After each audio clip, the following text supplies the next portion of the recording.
お疲れ様です。あと海外の方からもね見ていただけてるんで字幕に入れときます。今回エアジョーダン12ですね。こちらはホワイトのレザーアッパー。このねレザーがめちゃめちゃ上質。カメラでわかるかな。ブラックのアウトソールでポイントでねゴールドの色が入ってて、名前の通り高級感がねありますね。めちゃくちゃかっこいいねこれ。このタンのところのねジャンプマンとかも全部刺繍で作られてて、ここにもジャンプマンが隠れてます。ナイキさんもねクオリティの高いシューズをね作ろうと思ったら作れるみたいですね。なんやろね、やる気なんかな、やる気の問題なんかな。毎回このぐらいなんていうんかな、完成度の高いシューズを提供してくれたら一番いいんですけどね。じゃあ履いていきたいと思います。はい、履いてみました。サイズが28センチになります。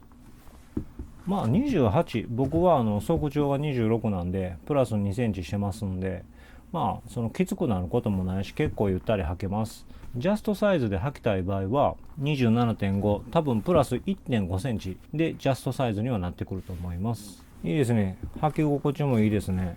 これちょっとねたまたまリーバイスのパンツが届いたんで今履いてますけど、太めなんでね隠れちゃうけど、ちょっと出してみますね。きれいめとかでもいけそうやし、履いてみて分かったんですけど、シューレース通してるここの滑りが良くて膨りやすいし、すごい緩めやすい。これがあることによっていい感じ。これ全部つけてほしいなって思うぐらいかなりいいですね。